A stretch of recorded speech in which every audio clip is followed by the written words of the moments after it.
listen to fall to the floor. Hello, welcome back to another pen talk.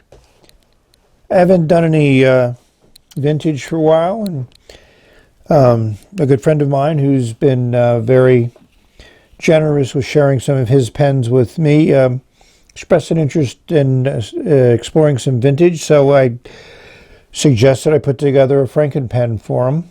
And the primary driving factor was the nib. So this is a number 4 size nib, and it's a little bit of a stub to it. And it's also soft. So those are the two combinations he was looking for. So once I had the nib, and I've written with this nib for a while in another kind of Franken pen I put together, I found a barrel to go with it. The barrel it shows its age. We're not going to get that complete discoloration out there, but we'll bring some life back into it. And it's a 54. And then I found a cap that fits it. It's a ring top cap, but this pen is to be written with, so I think that'll work out well. And as you can see, other people have tried to polish this, but we're going to clean it up and make it look nice. And as an example, here's a 52 that I recently, well, not recently, but it was one of my early Franken pens, and that was also in pretty sad shape, and I cleaned it up and it brought out the colors and really made the pen jump. And just to show you that it is a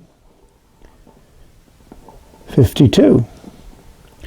Waterman was good at putting that number at the bottom of the barrel. So the second digit in the number means the nib size. So this has a number 2 nib in it. And this nib is also very soft, but it's on the fine side. And it's actually softer than the other nib, but we wanted something a little stubby, so you're going to get some interesting line characteristics before you flex. So we're going to clean this up and take a look at it before we assemble it, and then do a writing sample before it goes on to its new owner. It's really nice to see the patent dates on the back of the lever. You get to know how old this barrel is. The other thing that dates the pen is the pressure bar has a patent applied for stamp on it, which I've seen on some of the other older Watermans. So I've cleaned off a fair amount of the corrosion, and I put a coat of wax on it, so it should last for another 50, 60 years. Here we have the new Franken pen cleaned up. Pretty happy with how it cleaned up. It's not going to be perfect. It is probably close to 100 years old, if not older.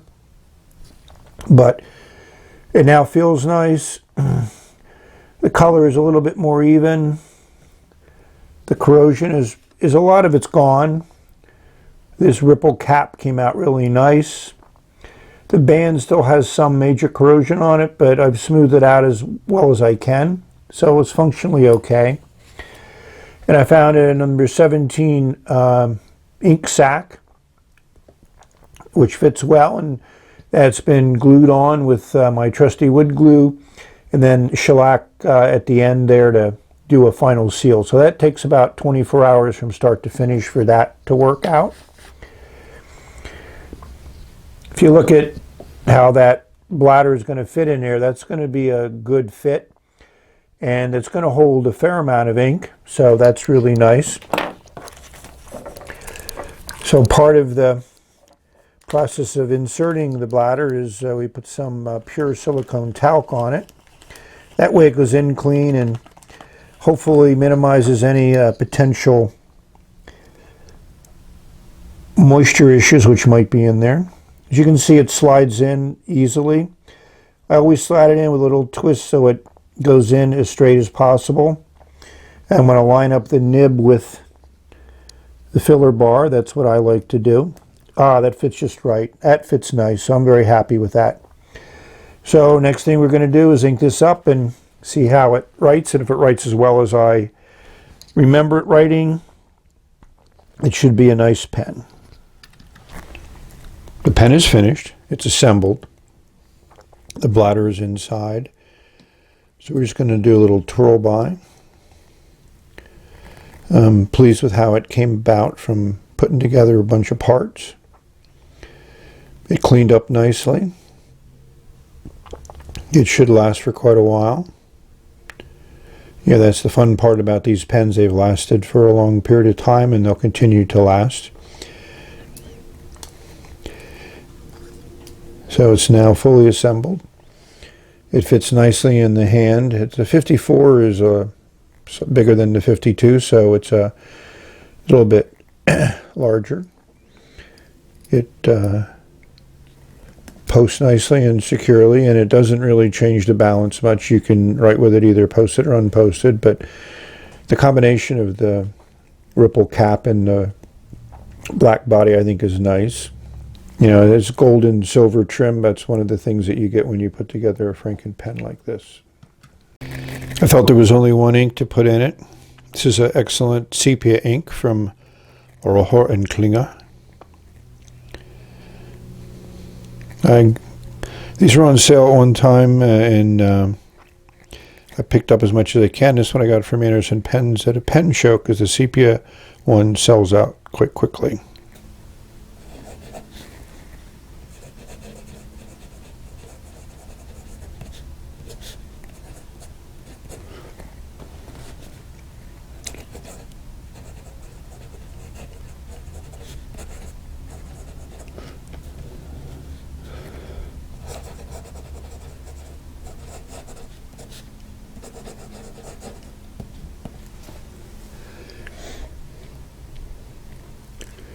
This nib really works well. It works as well as I remember it.